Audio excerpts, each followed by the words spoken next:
ఏపీలో కూటమి ప్రభుత్వం నిన్న రాష్ట్ర వ్యాప్తంగా మెగా పేరెంట్ టీచర్ మీటింగ్స్ నిర్వహించడంపై మాజీ సీఎం వైసీపీ అధినేత జగన్ తీవ్ర విమర్శలు చేశారు.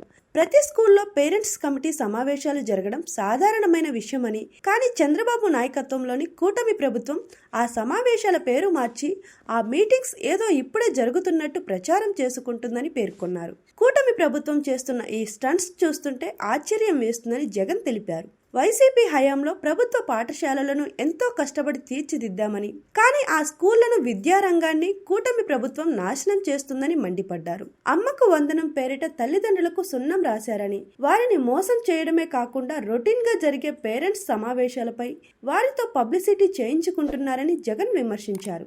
ఈ ప్రపంచంలో చంద్రబాబు మాత్రమే ఇలాంటి మోసాలు చేయగలరని, ఇంతటి నటనా కౌశల్యం చంద్రబాబుకే సొంతమని ఎద్దేవా చేశారు. మేం అమలు చేసిన అమ్మఒడి పథకాన్ని ఆపేశారు. నిన్నటి పేరెంట్స్ కమిటీ సమావేశాల్లో CM Chandrababu, deputy CM Pawan Kalyan, విద్యాశాఖ మంత్రి నారా లోకేష్ దీని గురించి ఒక్క మాట కూడా మాట్లాడలేదు.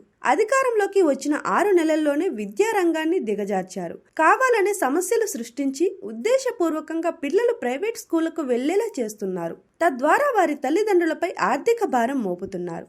ఇప్పుడు అదే పిల్లల ముందుకి, తల్లిదండ్రుల ముందుకు వెళ్లి ఏమార్చే మాటలు చెప్పడానికి, మభ్యపెట్టడానికి సిగ్గేయడం లేదా అంటూ జగన్ తీవ్ర స్థాయిలో ధ్వజమెత్తారు. ఈ మేరకు భారీ ట్వీట్ చేశారు.